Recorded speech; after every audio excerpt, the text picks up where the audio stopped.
I got the divorce papers by email while I was still in the desert. 13 years of marriage ended in a PDF attachment. My name's Ryan Carter, 42 years old, a staff sergeant with the 101st Airborne. I'd been in Helmand Province for 4 months when Lauren decided she was done waiting. The subject line read, "Let's handle this like adults." The message was 3 sentences long. She'd filed the paperwork, emptied our joint account, and moved her new boyfriend, Derek, into our house in Boise, Idaho.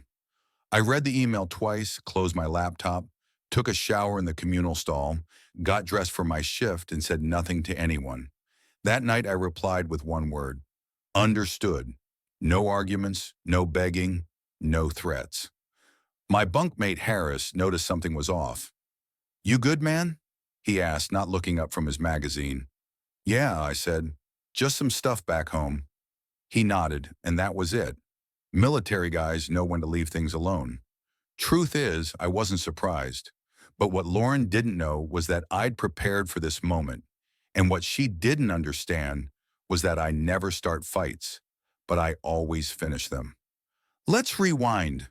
6 months before deployment, things had shifted. Small things at first. Lauren stopped asking about my day, started staying late at the veterinary clinic where she worked as a receptionist, started hitting the gym 4 times a week but never seemed to break a sweat. New clothes, new friends I never met, new passwords on her phone. I didn't confront her, didn't start snooping through her messages or tailing her. That's not who I am. But I wasn't blind either, so I made some quiet moves of my own. Nothing dramatic, just precautions. I secured important documents in a storage unit across town: birth certificate, marriage license, house deed, with only my name on it thanks to the VA loan, military benefits paperwork. I moved my dad's old pocket knife and my grandmother's pearl necklace to the same unit, things that mattered. I also opened a separate account at a different bank and started diverting part of my pay there. Not enough for her to notice, but enough that I wouldn't be starting from zero if things went south. The night before I deployed, she hugged me at the airport and said, "Stay safe, okay?" Her eyes were dry, like she was saying goodbye to a neighbor, not a husband heading to war. I should have known then, but part of me still hoped I was wrong. I wasn't. I met Lauren at a friend's 4th of July cookout in 2010. I was home between tours staying with my buddy Matt in Boise. She was finishing a degree in business, but ended up working admin at a vet clinic instead. Less pressure, she said. We were married 9 months later. Lauren used to say she was proud of my service, though she never really got it. Her dad was an accountant, her sister a teacher, no military in her family. She'd ask when I'd get a real job, not understanding that after 15 years, the Army was my career, not a pit stop. We bought our house in 2014. Nothing fancy, 3 bedrooms, a small backyard, a quiet street in Boise. My name was the only one on the mortgage since it was a VA loan, but I added her to the deed because that's what you do when you're married. Share things. My mom passed a year after we got married, stroke while gardening. My dad went 3 years later, prostate cancer. They left me some money, not a fortune, but enough to pay off our car loans and have a cushion. I deployed 4 times during our marriage: Iraq twice, Afghanistan twice. Each time I came home, Lauren seemed a bit more distant, a bit more restless, like she was playing a role she'd outgrown. "I didn't sign up to be a military wife," she told me once after I mentioned re-upping for another 4 years. "I'm tired of being alone all the time." I got that, I did. But the Army was the only place I ever felt I truly belonged. I was good at my job. People depended on me. In 2019, things started changing. Small stuff at first. Lauren got annoyed when I called during her book club nights, started talking about how her friend Jessica had divorced her husband and was thriving now, started saying we didn't have much in common anymore. I suggested counseling. She said we were fine, just going through a phase. Then came the late nights at work, the weekends away with friends I'd never met, the new wardrobe, the yoga classes she rarely attended. I should have confronted her, but that's not how I handle things. My dad taught me to think before I speak, to be sure before I act. So I watched and I prepared quietly because my gut told me something was coming. And in this life, you learn to trust your gut. 2 weeks after getting the divorce email, I was in the mess hall when my phone buzzed. A notification from our bank app. Another withdrawal. $92,300. Almost everything left. I set my fork down and opened the app. The joint account balance was down to $18.52. Our savings, $43,000 we'd built over years, was gone, transferred to an account I didn't recognize. Carter, one of the guys from my unit, glanced over. Bad news? I locked my phone. Nah, just some account stuff. That night I called our bank from the base phone center. Turns out Lauren had been moving money for weeks. Small amounts at first, then larger ones. The big transfers started the day after I deployed. I hung up and stood in the hallway for a long time, watching guys laughing, calling their kids, their wives, their parents. Normal life happening around me while mine was falling apart. That's when Harris found me. Heard from Lopez you looked rough at dinner, he said. What's up? I don't usually share personal stuff, but Harris had saved my ass in Hellman once. I trusted him. My wife emptied our accounts and moved her boyfriend into our house, I said. Sent divorce papers while I was on patrol last week. Harris didn't give me the usual, I'm sorry, or you'll find someone better. He just asked, what's your plan? Not sure yet, I said. He nodded. Let me know if you need anything. That night, I couldn't sleep. I pulled out my laptop and logged into our home security system, something Lauren probably forgot I could access remotely. The cameras showed a strange SUV in our driveway, a man I'd never seen walking our dog using my coffee mug, wearing my Boise State hoodie. And there was Lauren, laughing in the kitchen I'd remodeled myself during my last leave. Something shifted inside me. Not anger exactly, but something colder, clearer. I closed the laptop and pulled out my phone, made a list. Call Tom, Army buddy turned lawyer. Check VA loan terms. Contact Master Sergeant about emergency leave. Review home refinance documents Lauren had mentioned casually last year. Check security on my military pension accounts. I didn't feel sad anymore. I didn't even feel angry. I felt focused, like I was planning a mission. This wasn't about emotion now. This was about strategy. At 0500, before my shift started, I sent an email to Tom with the subject line, Need legal help, discreet and urgent. His reply came an hour later. Call me, secure line only. When I hung up from that call, I knew exactly what I needed to do. I didn't need to yell, threaten, or confront her. I just needed to wait, watch, and let her own actions become the trap. 2 months later, I was back on American soil. I didn't tell Lauren I was coming home, didn't call, didn't text. I checked into a motel in downtown Boise under a different name and contacted Tom. We met at a diner 15 miles outside of town. You look like hell, he said, sliding into the booth. Feel like it too, I replied. Tom handed me a folder. Everything we discussed, the house deed, loan documents, bank statements, and this. He pulled out a separate paper.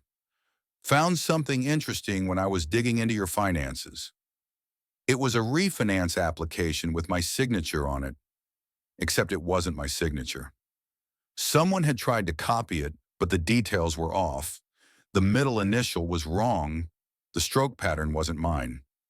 Lauren did this? I asked, though I already knew the answer. Tom nodded. 3 months ago, used the equity to pull out $310,000. Your signature is required since the VA loan is in your name only.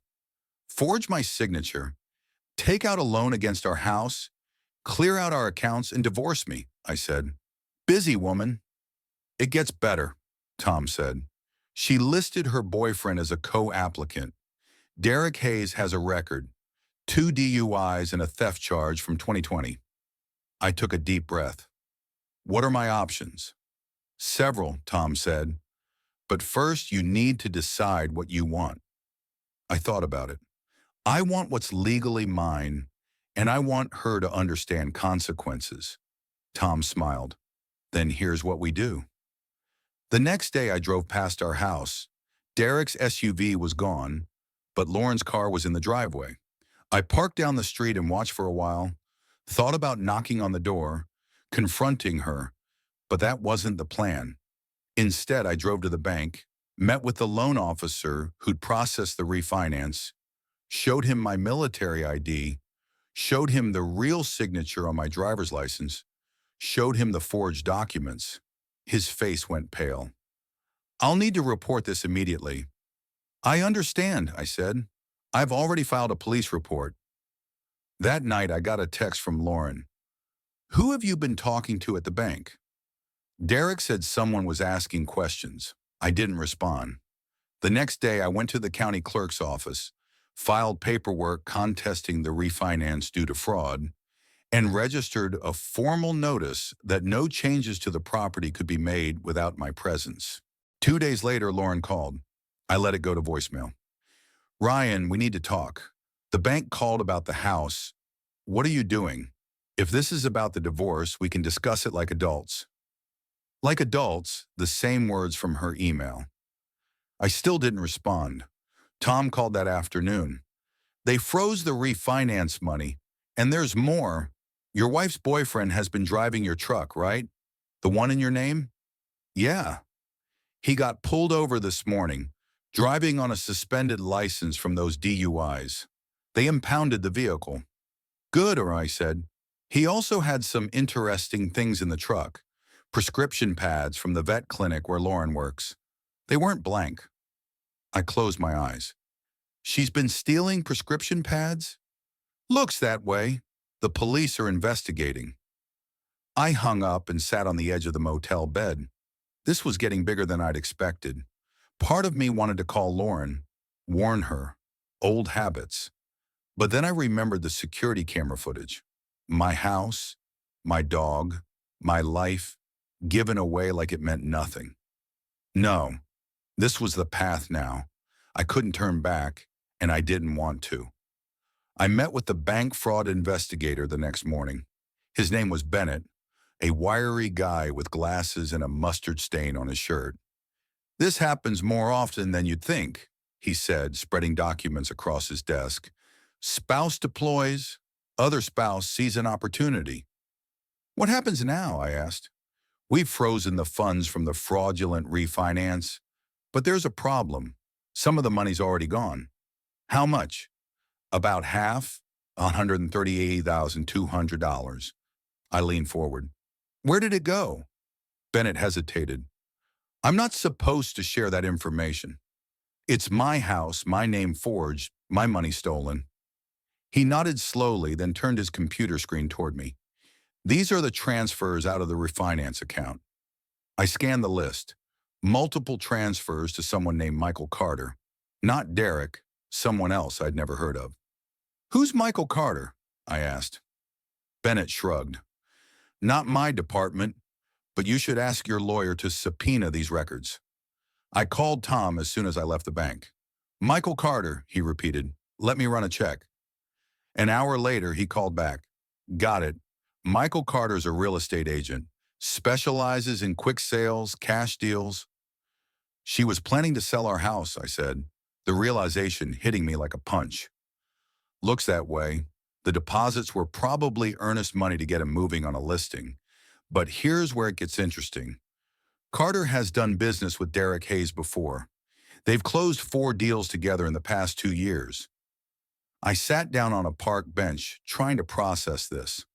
So this wasn't just Lauren leaving me for some guy. This was a planned operation? Maybe, Tom said carefully. I did some digging into Derek Hayes. He has a pattern. Gets involved with women going through divorce or with deployed spouses. 4 cases I found so far. Each time, the woman's home gets sold well below market value to one of Carter's clients. Hayes gets a cut, then he moves on. And Lauren, she knew about this? Hard to say. Maybe she's a victim too, or maybe she's in on it. This wasn't just about Lauren betraying me anymore. This was something bigger, something calculated, and other military families had been victims. What do we do? I asked. I've already contacted the FBI's Financial Crimes Division, Tom said. This crosses state lines, involves military personnel and VA loans. They're interested. That night, I sat in my motel room with a coffee, thinking about everything, wondering if Lauren had been playing me our entire marriage or if she'd gotten swept up in Derek's scheme, wondering if it even mattered. My phone buzzed, a text from Lauren. Ryan, please call me. The bank is saying something about fraud, and Derek got arrested for driving your truck. I don't understand what's happening. I stared at the message for a long time, then typed, Who is Michael Carter? 3 dots appeared as she started typing, then stopped, started again, stopped. Finally, I don't know what you're talking about. $138,200, I wrote. Multiple transfers, house listing. No response for 10 minutes then. It's not what you think. I turned off my phone and went to bed. The next morning, Tom called. FBI wants to meet. They've been investigating Hayes and Carter for months. You're not the first, but you might be the case that breaks it open. For the first time since getting that divorce email, I felt something close to satisfaction. Not because my marriage was over, but because the truth was coming out. I met with the FBI agents at their field office in Boise, Agent Rivera and Agent Thompson. They recorded my statement, took copies of all the documents Tom and I had gathered. Your case helps establish a pattern, Agent Rivera explained. Shows intent, organization, makes it a conspiracy rather than isolated incidents. What about Lauren? I asked. My wife, ex-wife. The agents exchanged looks. We're still determining her level of involvement, Thompson said carefully. Did she ever mention financial difficulties, pressure to sell the house? I thought back. She kept saying we were stretched thin, that we should downsize. I didn't see the need. Our mortgage payments were manageable on my salary. Rivera made a note. When did that start? About 6 months ago, around the time she must have met Derek. And the refinance? Thompson asked. Never discussed it with me. She forged my signature while I was deployed. They asked more questions, took more notes. When we finished, Rivera handed me her card. We'll be in touch. In the meantime, don't confront your wife or Hayes. We need to build this case carefully. I nodded. Understood. That evening, I drove to our neighborhood again, parked down the street from our house. Derek's SUV was back. He must have gotten it out of impound. Lauren's car was gone. My phone buzzed. A text from Lauren. We need to talk in person. Meet me at Julia Davis Park tomorrow. I showed the text to Tom over breakfast the next day. Don't go, he advised. Nothing good can come from talking to her right now. I won't, I said, but I want to know what she's doing today while she thinks I'm meeting her. We drove to our house at 9:30 a.m., parked across the street. At 9:45, Lauren came out, got in her car and drove away, heading toward Julia Davis Park. Now what? Tom asked. Now we wait, I said. 20 minutes later, a car pulled up, real estate agent logo on the door, Michael Carter. Derek came out to greet him. They talked in the driveway, then went inside. Should we follow them? Tom asked. I shook my head. No need. I installed security cameras last year, interior and exterior. They upload to cloud storage. Tom smiled. You didn't mention that before. Never came up, I said, pulling out my phone. I opened the security app and angled the screen so Tom could see. Carter and Derek were in our living room. Carter was taking photos. Derek was pointing at features of the house. I turned up the volume. Should list by the end of the week, Carter was saying. I've got a buyer interested already. Cash offer as usual. How much? Derek asked. $410,000. We list at $460,000. They offer $410,000. Everybody's happy. What about the husband? Lauren says he's causing trouble. Carter waved dismissively. Military guys are all the same. They make noise, but they've got deployments, responsibilities. He'll take a settlement to make it go away. I turned to Tom. You getting this? He was already recording the feed on his phone, every word. I forwarded the security feed access to Agent Rivera with a short message. Happening now. 30 minutes later, our house was surrounded by FBI vehicles. I watched from down the street as agents led Carter and Derek out in handcuffs. My phone rang. Agent Rivera. Got them on tape discussing the fraud scheme, she said, plus conspiracy, wire fraud, and attempting to sell property under false pretenses. We're going to need a formal statement from you. Of course, said. And Mr. Carter, your wife just arrived at the scene. She's distressed. I looked down the street. Lauren was standing on our lawn, hands over her mouth, watching as FBI agents carried boxes of documents from our house. What happens to her? I asked. That depends, Rivera said, on what she knew and on what you want. I watched Lauren for a long moment. 13 years of marriage, good years at the beginning, before whatever this had become. I just want what's right, I said finally. The federal case moved quickly. Derek and Carter both took plea deals, implicating each other and several other conspirators in what turned out to be a 3-state operation targeting military families. Lauren maintained she knew nothing about the larger scheme, said Derek had convinced her I was hiding money, planning to leave her with nothing, said the refinance was his idea and she'd just gone along with it. Maybe that was true, maybe it wasn't. Either way, she agreed to a settlement, full restitution of the stolen funds, forfeiture of any claim to the house or my military pension, a signed confession about the forgery. In exchange, I didn't press charges. The divorce was finalized 6 months after that email from Hellman. No fault, clean break, all things considered. On the day the last paperwork was signed, I got a call from Agent Rivera. Derek Hayes was sentenced today, 9 years for fraud, conspiracy, and identity theft. Carter got 13. Thought you'd want to know. Thank you, I said. There's something else, she added. We found evidence they've done this to 14 other military families. Your case helped us build the pattern. Those families might get their money back because of you. After we hung up, I sat on the porch of my rental apartment, watching the sunset, thinking about those other families, other men who deployed, thinking their homes and marriages were safe, only to come back to nothing. I hadn't planned on being the one to bring down Derek and Carter's operation. I just wanted what was mine. But sometimes things work out in ways you don't expect. My phone buzzed, a text from Lauren. I never meant for things to end this way. I didn't respond. There was nothing left to say. A year later, I sold the house. Couldn't stand to live in it anymore. Too many memories, too much betrayal in those walls. I used the money to buy a small cabin outside of Coeur d'Alene, Idaho.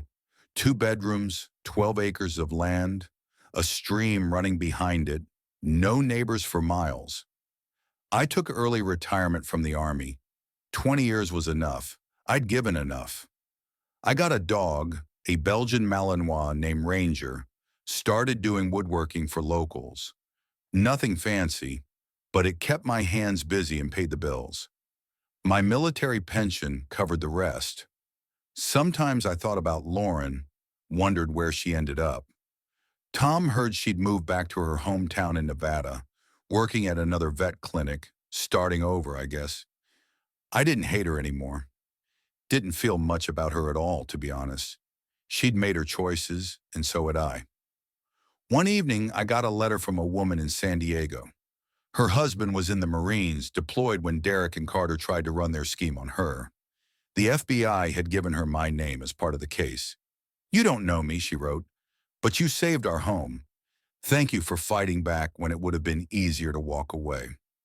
I read it twice, then pinned it to my fridge. Some days when the silence got too loud or the memories too sharp, I'd look at that letter and remember that something good had come from all of it. Last I heard, Derek was still in prison. Carter, too. The system worked for once. As for me, I was finding my way forward, one quiet day at a time, building something new, something that couldn't be stolen, forged, or betrayed, something that was just mine.